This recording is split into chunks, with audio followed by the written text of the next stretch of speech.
Hi, everyone. Welcome to our very first Atlan Activate, our first public town hall for 2022. Firstly, thank you, everyone, for taking the time and joining us today. And we're going to try and keep today super interactive. So thank you for taking the time. Some housekeeping. Say hello in the chat with your name and what you're working on and where you're from. And as we're going through the session, I'm sure there are going to be a ton of questions and answers. As you do that, Zoom has a feature called Q&A. So when you open up the panel, it says like your Zoom panel at the bottom of your screen. It would say Q&A. Please go in and add in your Q&A there, and we'll take them at the end in the AMA. Just setting a little bit of agenda for today. We're going to start by telling you a little bit about our story and how we got to where we are. Cover some core product principles. Try and keep that the first two sections really short so you can get to product as quickly as possible. We're going to go through a pretty deep live demo. Come back, talk about some things that we're seeing in the future, and finally open up to an AMA. So with that, just want to actually get a quick sense of who's in the room and start out a quick poll just so we have a quick sense of what the audience is looking like. So Lena, do you want to just kickstart the poll? It's a quick show of hands who's in the room today, just so we get a sense. Data teams are super diverse, so we'd love to get a sense of who we have in the room today. And ending the poll. Wow, this is really interesting. I think we need to do a follow-up poll on the others to get a sense of what personas are in the room. But super excited to see the diverse representation in the room. So thank you for sharing that. Cool. So getting started with a little bit of our story at Atlan. For those of you who don't know, at Atlan, we actually started out as a data team ourselves using data science for social good. We were doing a ton of work with folks like the United Nations, the World Bank, dealing with a wide variety and scale of data. So as you can see on the screen, at one point processing data for 500 million Indian citizens and billions of pixels of satellite imagery. While all of that sounds like very cool projects on paper, the reality on a daily basis was that it was not. So what you see on the screen, these are actually real life Slack messages that we've reconstructed from our own team. So messages like, what does this column name mean? Which data set should we use for this analysis? Like, this was like the standard day in our lives, right? I think we could actually make a whole factory of memes of our day in a life data chaos stories. Well, actually, we did. So, I mean, this was like just our day in the life, right? Like when someone messages you saying when they have a quick question about the data set. So I want to do a quick, again, poll with these memes to get a sense of which ones you actually find the most relatable in your day-to-day work. I'm really excited to know which one comes up the most.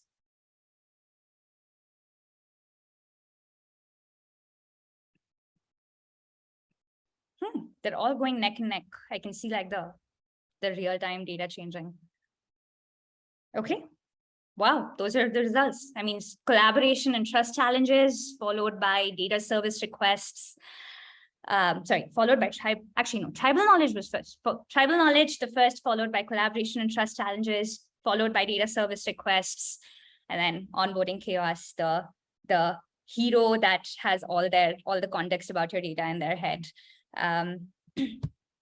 While sometimes it can be fun to look at these memes, the reality is that on a daily basis, this actually also led to a ton of nightmarish life experiences. So personally, for me, I remember when we were a data team ourselves, there was this one time where I got a call from one of the cabinet ministers of India, and he said, Prakalpa, the number on this dashboard is broken. And I was like, oh my God. I opened up my laptop, saw a 2x spike in the data, realized that something was wrong and didn't know what to do with it. And then went and called my project manager, who called my analyst, who called my engineer, who pulled out audit logs, but couldn't actually troubleshoot because he didn't know what the variables meant. I remember this one time where I, sat on the top of our terrace and legit cried for 3 hours because an analyst quit on me exactly a week before a major project was due. And he was the only one who knew everything about our data, right? And I was like, oh my God, I don't know how I'm going to deliver this project to our client, right? And this was like the story of our lives. Like we were spending 50-60% of our time dealing with these kinds of issues. And we hit this breaking point and we realized we couldn't continue to scale like that. And we said, we have to find a better way to scale. So we got our entire team together and we started what we called the assembly line project. We used this methodology from the Google design sprints, and we basically, tried to turn every problem into an opportunity. So we said, HMW, how might we reduce repetitive tasks? How might we prioritize tasks across projects? How might we plan timelines better? How might we reduce dependencies on individuals? And then we basically tried to work backward from there to actually start building stuff to fix these problems. We started looking at teams around us, right? We tried to learn from product teams. We tried to learn Agile. We tried to learn from DevOps teams. We tried to learn from lean manufacturing and supply chain teams. And that was when we actually got it right. Over 2 years, we built tooling that made our team 6 times more agile. We went on to do things like build India's national data platform, which the Prime Minister himself uses. But what was really cool about that project was it was built by an 8-member team in 12 months, also one of the fastest of its kind globally. I iterated through these learnings and realized the one core insight that made a lot of this happen. It was this realization that in data teams, diversity is not a bug, it's a feature. Data teams are one of the most diverse teams that exist in the organizational fabric. Analysts, engineers, scientists, business, they all have their own tooling preferences, BI tools, warehouses, DBT. They all work on their own use cases and their own diverse problem statements, creating a diversity of assets, right? Tables, models, code, dashboards. That diversity is the only reality that makes data teams what they are today. And once we were able to realize that this diversity is not something that should be treated as a bug, but actually build around this diversity, we were able to figure out how we can actually make our team work better together and do awesome things. We went on to write this culture code manifesto that we call the Data Ops Culture Code.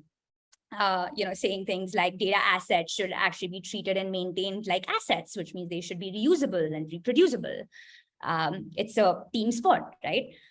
And because it's a team sport, great collaboration requires a great system of trust. So when that number on a dashboard is broken, the analyst should know that it was actually the pipeline that failed and it wasn't the data engineer who didn't do their job. And optimize for agility. In today's world, automation by default, so data teams can actually move as quickly as they need to for the business. Since then, we ended up taking some of those tools that we built and said, hey, is there a way we can help data teams around the world? And opened up what as Atlan to other data teams around the world. In the last couple of years, we've been really fortunate to work with some amazing teams, some teams that I think are in the room today.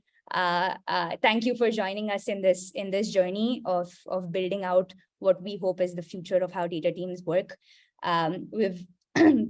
And what's been super fulfilling is seeing sort of that industry come alive as well. In 2020, Gartner launched their inaugural report for data ops, in which they named Atlan as a cool vendor. Forrester Wave recently renamed their report on machine learning data catalogs to enterprise data catalogs for data ops, and Atlan was a top leader. And it's been super fulfilling to see data ops sort of go from being this one-off thing that we wrote in a culture code to something that is actually turning into a mainstream way that data teams are working and using in their day-to-day work. So with that, without further ado, we want to welcome you to the first Atlan product town hall, where we want to unveil the all-new Atlan. And I want to welcome my co-founder, Varun, who is the heart and soul of our product, to walk you through our product principles and dive into a demo. Yeah, thanks, Prabhapa. So I'll just get started. I'll share my screen and we'll go from there. Yeah. Yeah, okay. So we were talking about diversity. So we'll start with the 4 pillars of Atlan. And today's demo is, in fact, broken into these 4 pillars, and we'll go through one by one. 1, diversity in data assets. Data assets are beyond rows into columns. 2nd, diversity in humans of data. In fact, I guess the poll was very relevant today. Not just analyst data engineers, there is a huge plethora of others as well, which we don't know. And I'm sure we'll discover in days to come. Diversity in data tools, and in the end, diversity in use cases. So we'll try to go one by one. So without talking any meta, just let's get down to the world of metadata. So let's get started with the first one, which is diversity in data assets. So we all know, I guess, that data assets are beyond rows or columns. You have tables, views, databases, schemas, explores, metrics, requests, issues, and all of them have their own unique metadata. On one hand, you have the technical metadata, which is rows, columns. Then you have the human metadata, which the data consumers or the business folks know about that data asset. Then you have the producer metadata, which people who are actually generating these assets in their Airflow pipelines, in their DAGs, in their DBTs, they know about this, right? And together they create that asset 360 or data asset. And what happens is it creates that data asset sprawl. And that sprawl is a black box, and no one knows where do these assets even exist. So now on that note, let's skip to my favorite part, which is just showing you the Atlan workspace. So quick check, you should be able to see a Atlan workspace where this is greeting me good evening right now. Yeah. Awesome. So assume this is day 0 and you're just getting started with Atlan. So the first step is to actually bring these assets.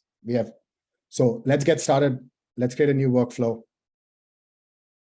What you see right now is a marketplace for all these packages where you can connect to your favorite tooling, your data stores, your BI tooling, your enrichment stores, your DBTs, your Fivetrans, and bring those assets from these sources. And these are completely DIY. And so you don't need to be a technical engineer to actually set this up. So I just, for the sake of this demo, we'll scan through what Snowflake looks like. So I just selected Snowflake.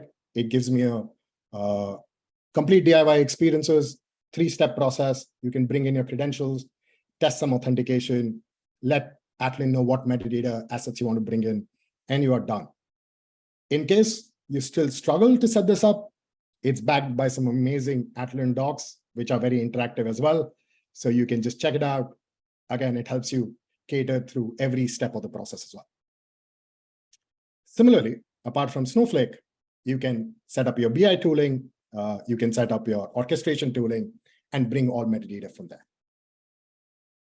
Once that's set up, let's go to the next step. What happens? So assume we've had this set up. I've just opened up the Atlan search bar. I found an asset which looks like verified. Let me just jump to that asset. Now, what you see on the screen right now is what we call an asset profile. Now, for a quick reference for the diverse audience that we have today, this could be a Salesforce account profile where you have all information about your Salesforce account. Or for engineers, this could be the GitHub repo where you have code, but you have readmes, you have documentation, you have issues, you have everything there. Or this might be a LinkedIn, similar to your LinkedIn profile, where it covers the 360 information about your professional journey. So once you scan through, bring this metadata from all these sources, it creates this asset 360 profile. And I'll take you through parts of it one by one. So on one hand, you have the technical metadata, which is the roles, the columns, the descriptions that might be available. You have the governance metadata, which is the business terminologies or the concepts, your owners, who are the actual people that are owning it, classifications, and certifications, so that you know that this data is trusted, and the data consumers, when they land on this asset, they know that this is something it's verified by the team. So this talks about metadata, right? But we talked about diversity, which means that it changes for different assets. So let's now move to maybe some other asset. So maybe let's go to a dashboard. And as soon as if you land on dashboard, if you see the metadata evolves, you have now views coming, how many times these have been viewed. You have readmes that have been built in. You have different folder structure, hierarchies that are available for BI. Now, for this, let's move back to the table asset. Now, let's look on the right top. There are different actions that you can take. And it all depends on what personas you are coming from. One, you can copy this link. And this is my favorite part, favorite action on this asset profile. Data assets were never referenceable because they never had a link. You only get to know schema name, database name. They never had a URL. What this does, it creates an asset URL. So you can share this internally, reference an asset in your docs or in your Jira tickets, and this becomes a URL which makes a reference to all your assets in your ecosystem, right? If you're lazy and you use Slack, you can just send this out and share it in your Slack channel. So let's try doing that. So as soon as it does that, let's switch to a Slack channel. Now, this is a Slack channel. As soon as and I'm sure all of you in your teams also have similar Slack channels, you'll find that asset shared and all the metadata that was available on Atlan is also now unfurled and available on Slack. And let's give a big right tick right here. Apart from that, you also get to see other kind of assets that are available. You get to see resources. This could be links, documentation assets that are sitting in your documentation tooling, like Confluence, your PPTs, your Miro boards, your PDF files. You can look at the queries that are attached to this. So this could be a query that is linked to this. You can see all your Jira issues, which are linked to this. And if you want to extend, you can even extend this and bring your quality tooling, quality metadata, operational metadata, and create that asset 360 we were talking about when we just get started. So apart from metadata, once we scan and when you run these packages, the other thing we create is we create relationships between these assets. And one use case of creating these relationships is lineage. So the next part, let's jump to this lineage tab.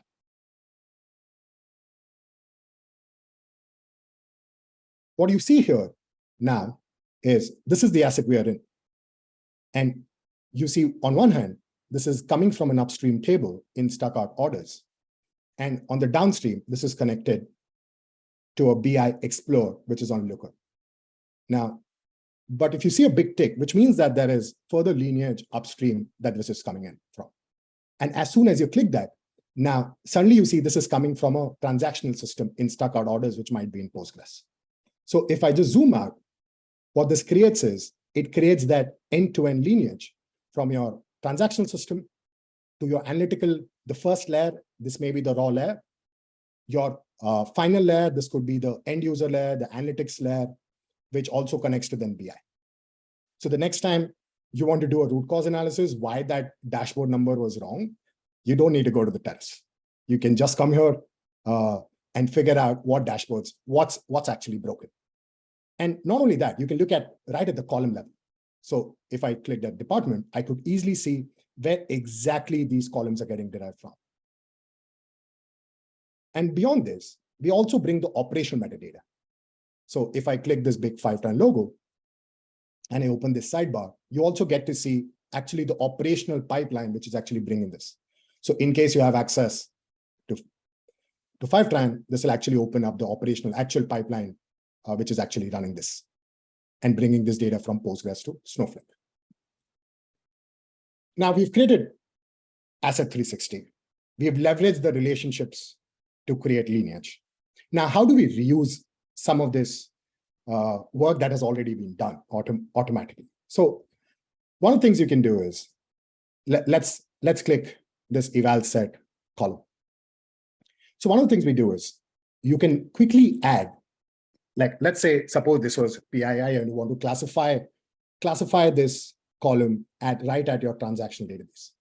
As soon as you click this, what happens is, we'll be able to propagate this across your analytical stacks. So if you've marked once that your eval set is a PII, this means that irrespective of downstream where it gets used, it'll always be marked PII.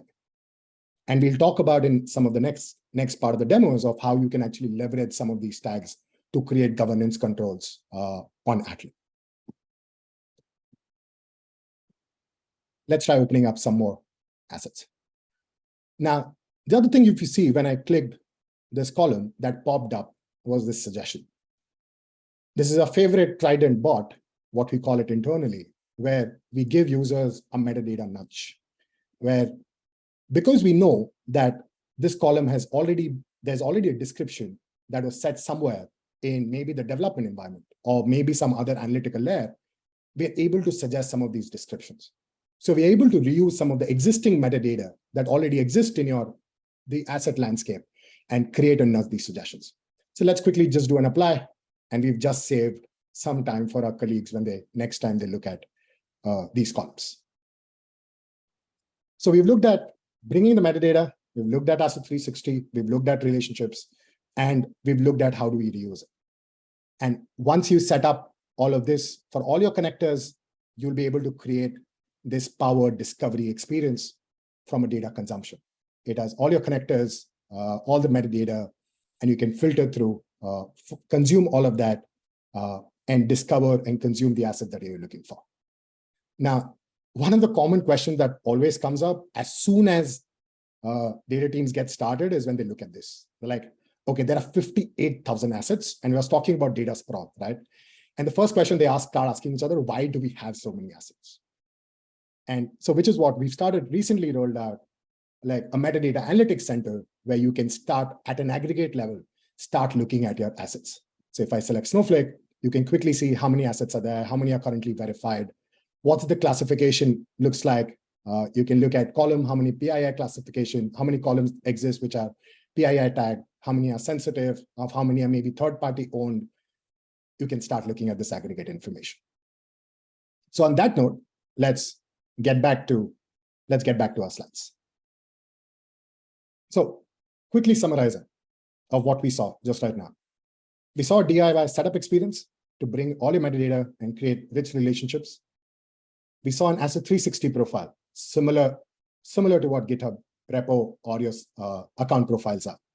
We saw a native asset experience. Irrespective of the diversity, every asset has a different experience. We saw an end-to-end lineage, which is right from your relational, transactional, to analytical, to BI, with rich operational metadata. And once you create this foundational value, you're able to start seeing values such as propagation, and you can reuse some of the existing metadata to power knowledge across your data sprawl. Okay, so if everybody is still awake, let's jump to the second one, which is diversity in humans of data. The poll was very relevant. I don't think I need to talk about this anymore. Data teams have diverse personas, analysts, engineers, scientists. And I'm sure while I'm speaking, there are new titles that are getting formed as well. And if you look at all of them, they have their own vocabulary. Each one have their own vocabulary. They use their own tooling. They have their own choices that they make. So just like if you look at Netflix, right? Me, my wife, my mom, all of them have different content needs. Similarly, these personas have different control, curation, and customization needs. So now how does it apply back to Atlan? So on that, let's jump back again to our workspace and let's look at personas. So I'm going to now the governance section of this workspace. So for this demo, we've curated some personas already. The business analyst, data engineers. And if I open one of them, you'll be able to see all the personas, all the users and groups that are part of. You can create policies. You can create metadata policy to control metadata, data policy, glossary policies. You can curate all your assets. And the last C, which you can customize. So you can customize what makes sense, what does not make sense. And the second concept to address diversity is purposes. Now, what does purpose mean? Like different teams use it differently. Some teams use it to define their different analytical layers. This could be gold, silver, bronze, L1, L2, L3. Some teams use purposes to curate assets which are part of a particular project. This could be maybe you are running a churn analysis project and you want to tag all your assets and create a curated experience for that. Or you want to do domains. Maybe you are aligning towards the data mesh culture. You're decentralizing your data teams and you want to create curation based on your domains. You can create a marketing domain, finance domain, and you can create these controls. Now, once you do this, now, as soon as we now go back to the asset experience, you'll see a big switcher on the top, just like what Netflix has when you start up your experience. So let's start with maybe data engineers. Okay, let's start with data engineers. Now, if you're able to notice, as soon as I switch to data engineer, what happens is some of the power filters, which maybe for data engineers, it's not relevant, just vanished, and be able to curate different kind of metadata experience for data engineers. And maybe you'll be able to see much relevant when I switch to some other personas. So what matters to data engineers? Let's take one example. In all my conversation with data engineers, one thing common is they all talk about that they spend 50-60% of time monitoring their pipelines. So let's look at, okay, I want to look at all verified assets. I want to look at where my Airflow run failed. Now, DAGs are not asset aware, which means in Airflow, you don't know what assets are getting impacted. So this is a great morning schedule, which is you suddenly know that this is the blast radius for today. These are the assets which matter today for us to fix. And you'll see there's a big, because it's been integrated with operational metadata, you're able to also see the pipeline, and you're able to see maybe a ticket that the data engineering team is looking at. Let's take maybe one more example. Let's clear up. And let's start maybe with some data quality issues. So maybe you've integrated some data quality issues and you want to look at maybe that failed. Right now, looks like everything is a success. So if I look at this, you see, hey, the quality is success. So which means I don't need to worry about today. So similarly, you can integrate other forms of metadata, find PII data, and find the use cases with data engineers really want to discover and trust this data for. Now let's switch again the persona. Let's go to maybe data analyst. Now for data analyst, maybe one use case is they want to quickly find out maybe in Snowflake, what are some of the primary keys that I care about? So now as soon as I do this, I quickly get to know what are some of the primary keys that are available. I can find what table these are coming from. I can look at readmes if these are available, any resources that could be attached with this asset. So this could be one of the ways that they look at. The other thing we've seen with data analysts they look at, mostly they know what they're looking for because they've been working on similar assets for a while. So they can quickly, you have the traditional hierarchy view, which they're used to in their IDs, where you can find the assets and you can find all the schemas that they're looking at. And it quickly creates that discovery curation experience for that particular schema. Now let's switch to maybe the last persona. Let's switch to a business analyst. So let's clear up all filters and let's look at business analyst. Now, if you see business analyst has been only assigned maybe 12K assets. There is one table, there is a column, there are some terms, business concept, and a dashboard. But business users generally don't know the actual physical asset. They generally search like how I was searching, which is maybe some random keywords or some business concept that they know of. So Atlan's search experience surfaces those, looks at across the metadata and creates that relevance for bringing up those assets. Or sometimes it even goes like this, where they search things like MRR, which are just business concepts. So if you, on the top, if you see, it also surfaces the business concepts. But there's an interesting thing that happened. You also see a physical asset, Instacart snack order time. Now, this MRR is not available in the technical metadata. But because there was a business term or the semantic term MRR that was linked to this, it starts surfacing for someone like a business user. So as long as the semantic layer is curated, business users will be able to search with business concepts and don't need to know the actual technical metadata that exists in the sources. The other interesting thing that they have is they can download a quick sample. So let's look at Instacart snacks order time. They don't need to ask for access. If they need a sample data, they can quickly click this sample data. It quickly brings the sample data in and they can download it, send it with an external consultant in case they're looking for, or a data scientist is looking for a quick sample so that they can decide whether to use it. But if you see interesting thing, the department column is marked as PII. And if you see this is hashed, This is masked so that even if they send this sample across, this is well controlled and governed. And if they want to quickly do some ad hoc exploration, the functionality is in context. They can just get started right away. So before we close maybe the personas, let's quickly jump to glossaries. So this is the business definitions where all the business definitions like MRR, ARR are documented. You can even write formulas, put some embeds, talk to owners. So let's say maybe Rohan is one of the owners for this. Let me just say a quick hi for him. So I can quickly go back, and in case you're using Slack, it takes you back to the flow where you actually converse and collaborate. So together, they create this personalized experience that we were talking about. And on that note, let's switch back again to slides, and let's do a quick summary. So we looked at curated asset discovery.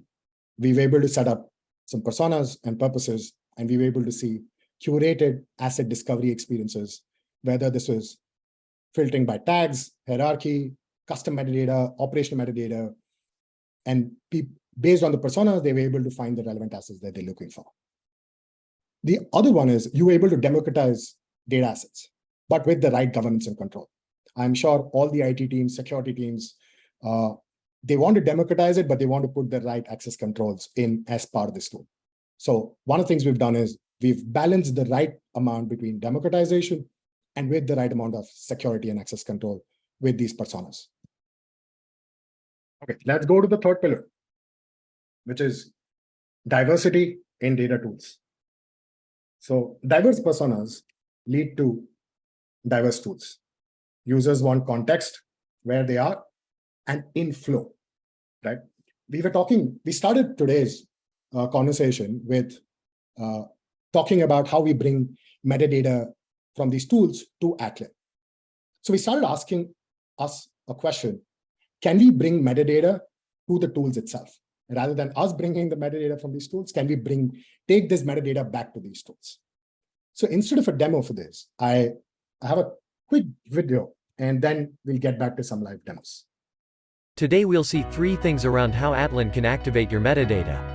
In your favorite downstream tool, just click on the Atlan icon, and Atlan's sidebar will show up with all the context you'll need about the asset. You can do everything from creating a Jira ticket, or viewing more resources about the asset, or even reaching out to your teammates on Slack directly without leaving your current data tool. Atlan's context always stays with you while you work with your favorite data tool, helping you remain in your state of flow. Now let's see the second thing we've got to show you. Imagine you're reading an important doc, and know it's relevant to document in Atlan. You can directly document a resource without leaving context in one click. Just select the asset from the extension and hit the Add button. And boom, it's available in Atlan. And for our last trick, we know while reading sales report you always have a question on how ARR is defined. You can now search your home for data team from any website, in just one click. We're launching with support for Looker, Tableau, Salesforce and Snowflake. We're really excited to see how your teams use it. Reach out to your nearest Atlanian for access, and experience the power of active metadata. Okay, so let's get back to the same dashboard, the Looker dashboard we started with. But let's now go to Looker.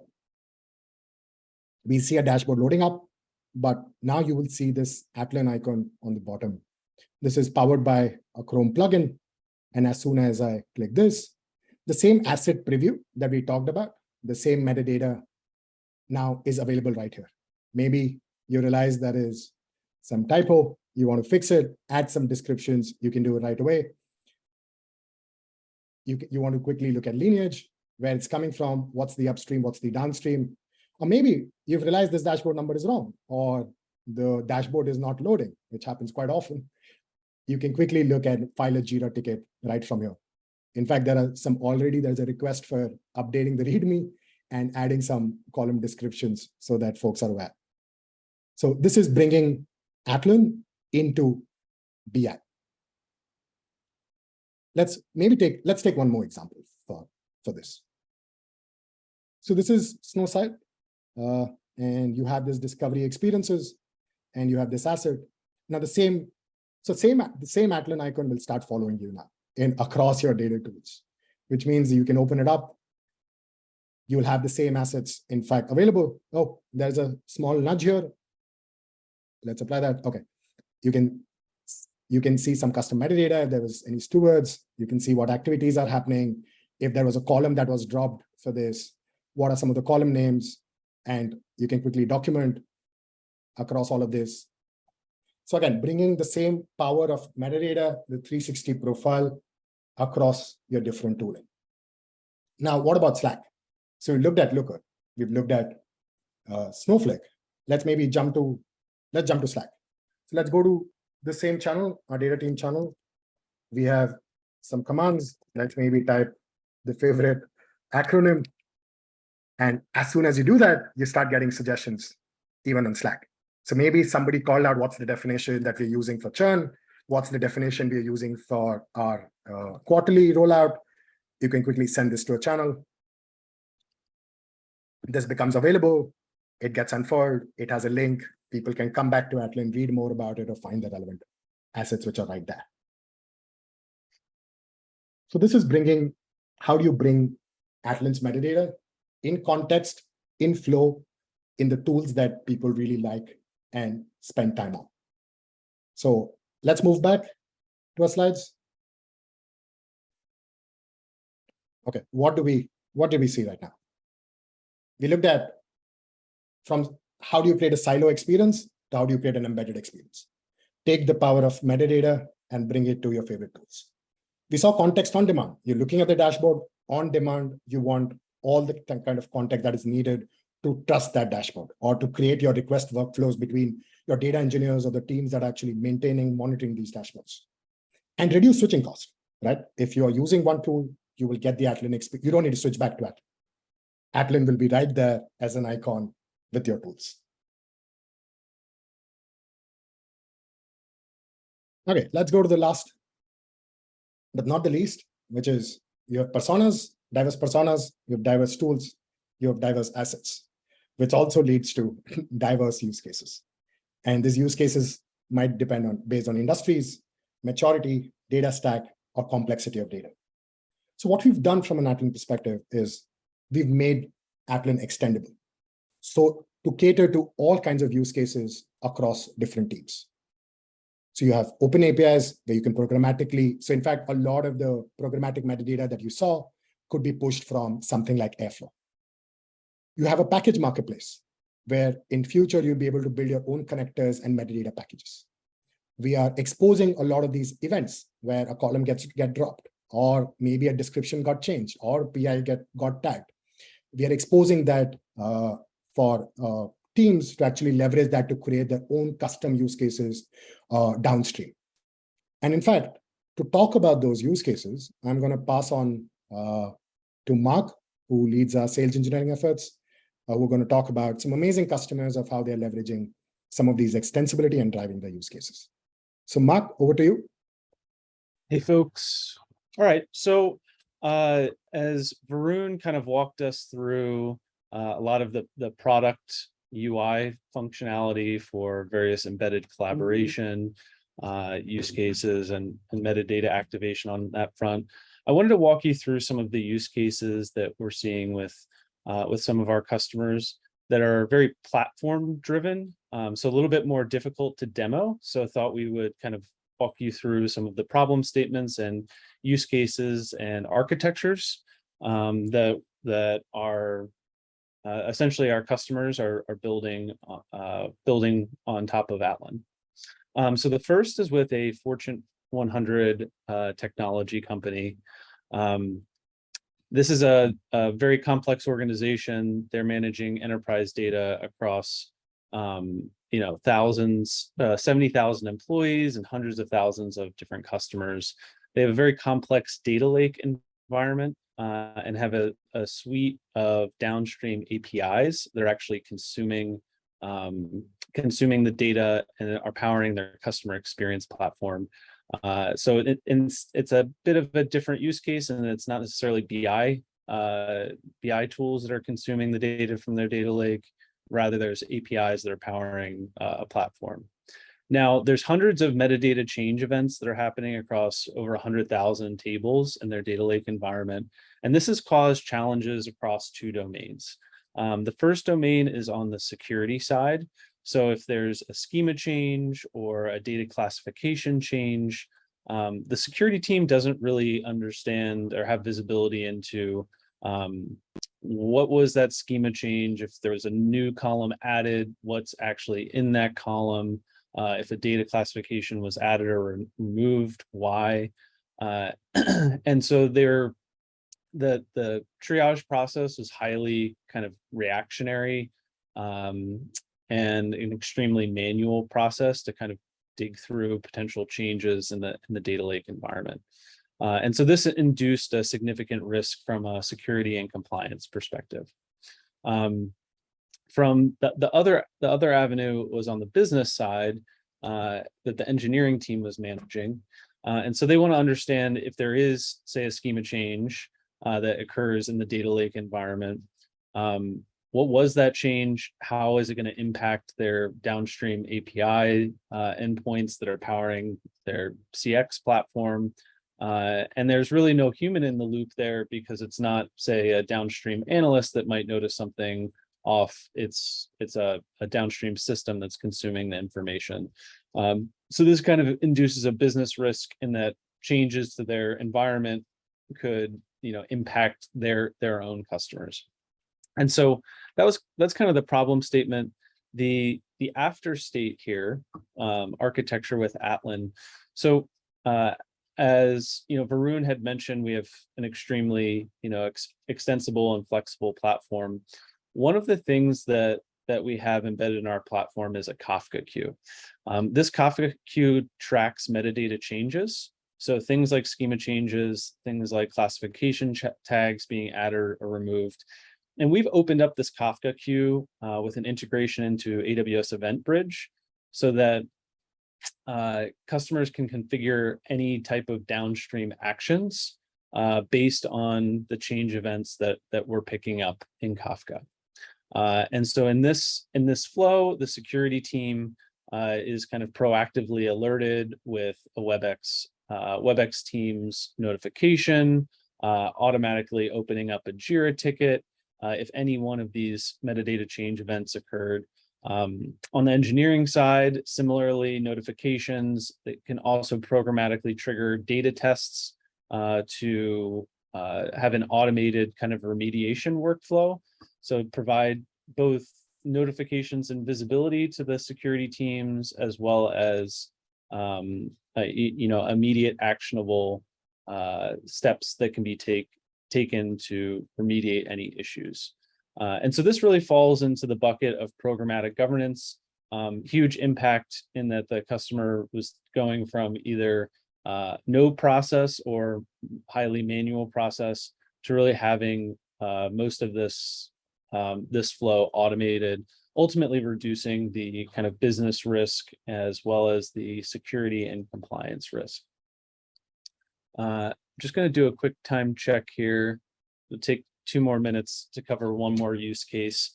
So this is another use case that comes from a customer that's a leading media analytics platform. They have a massive amount of data in their ecosystem on the petabyte scale, and they buy a lot of external data feeds. Now, these external data feeds have contractual obligations associated with their data. And when the data needs to be deleted, it might be a little bit difficult to see, but there's this multi-step process that is entirely manual and human driven. And this opens up issues around, human dependent processes. People forget to perform one step of the process, the whole process breaks. And of course, there is contractual penalties if the data was not deleted or if they couldn't prove that the data was deleted. Ultimately, the crux of it is that they were managing this with human beings in Excel spreadsheets. And that was creating this contractual breaches and legal risk. So with Atlan, they developed an automated workflow, which used a combination of our native extraction features as well as integration with our APIs. So instead of those manual steps with a spreadsheet, Atlan essentially crawls the data from S3 by way of Glue. There's an automatic notification to the analytics and program managers. A Jira ticket is automatically created based on the contract end date, 30 days before the contract end date. Then the deletion of data from S3 happens programmatically based on that end date. And then they notify the legal and compliance teams with a report of data destruction. So really kind of the more advanced use cases that are and indicative of how our customers are using a combination of our native extraction capabilities as automation capabilities and the extensibility of our API to really take these complex data operations and automate them and ultimately lead to reducing legal risk and saving the productivity and time of the data teams, as well as I might mention morale, because I don't think anyone here wants to be manually updating spreadsheets these days. And then I guess final piece is that these two use cases are just two examples of how customers are extending our platform capabilities to create automated use cases across various domains. But they are by no means comprehensive, but here's some of the other use cases around cost optimization, security, quality. We had one customer that used a combination of metadata and lineage to find duplicate tables that led to a $50,000 per month reduction in their cloud bill, their BigQuery bill, just by the visibility that they gained from Atlan. So I will pause there. Prakalpa, do you want to take it over next? Yep. Thanks, Mark. Awesome.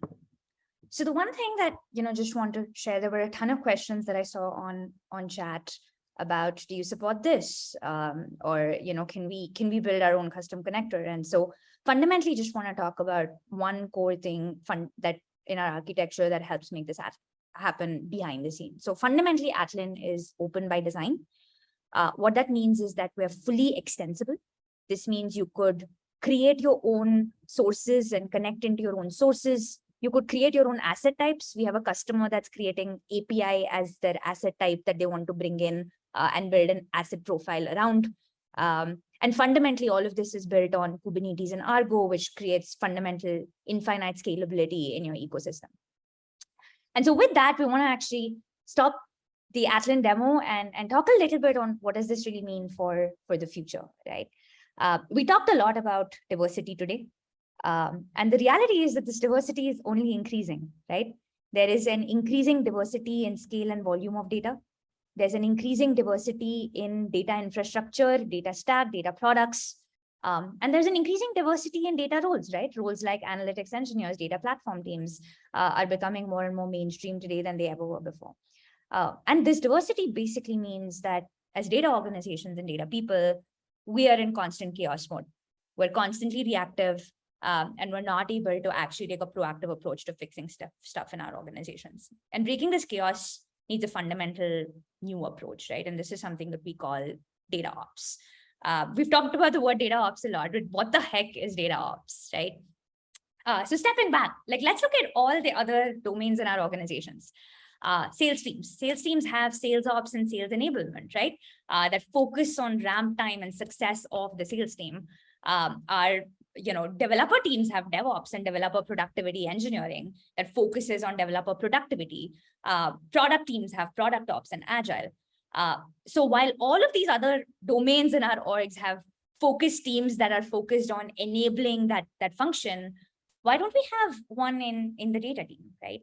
And that's really what data ops is really about. Data ops is not a product category. It's really a culture, a practice, a function that enables the rest of the organization to achieve value from data.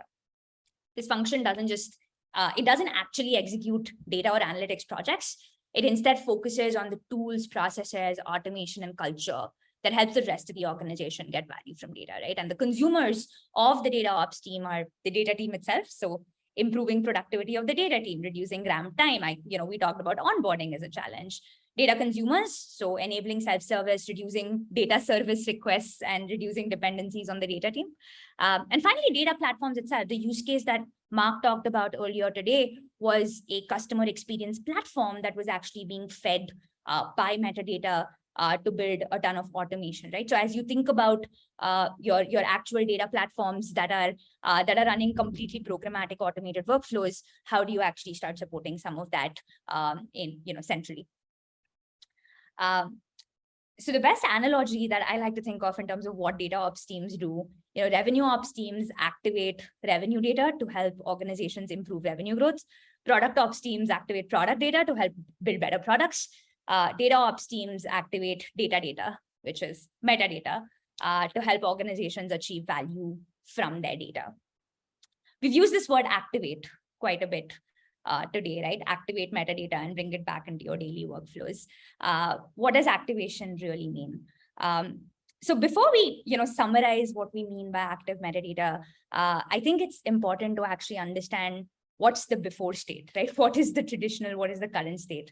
The current state of traditional metadata management, also called sometimes data catalogs, also called sometimes data governance. The reality is that, it's pretty passive. What does that mean? First, it's siloed. It brings together metadata from a bunch of different sources and goes and puts it into this one other tool, and we call it the data catalog or the data governance tool. But the problem with that approach is that if you think about it as an end consumer, I want context where I am and when I need it. When I'm in that BI tool and say, can I trust this dashboard? The last thing I want to do at that point is jump to another tool, search for my login, search for the dashboard, then look at lineage, right? I want context where I am and when I need it, which is, one element of activation is how do you bring that back into daily workflows. Second, they're generic.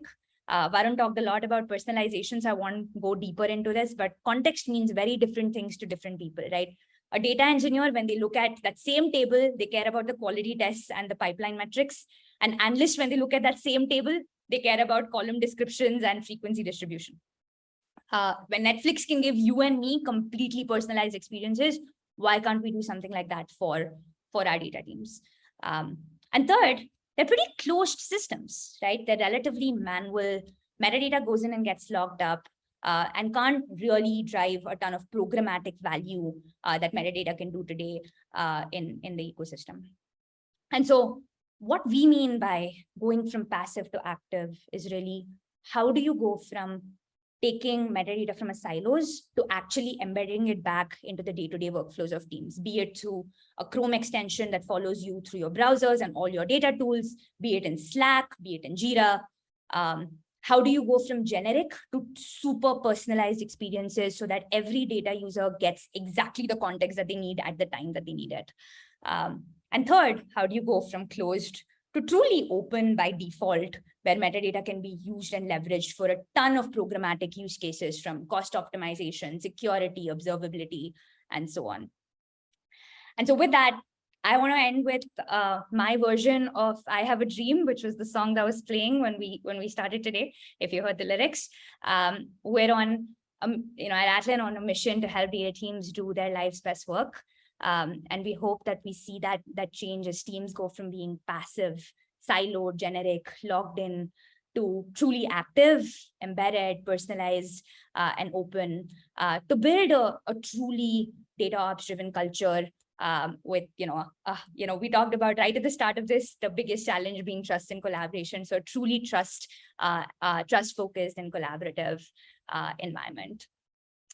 So with that, thank you. I hope that gives you a sense of what we've been working on behind the scenes in Atlan for the last year. This platform upgrade has been something that the team's been working on for over a year.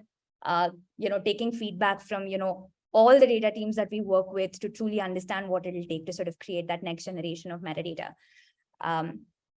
We're data people, we love feedback. You'll see that Lena just shared a quick feedback form. I can see a ton of messages on the chat, which is very, very heartwarming. Please continue to give us feedback. Everything that we do is to help data teams do their lives best work, and all the feedback is super, super helpful and heartwarming as we build this future together with you all.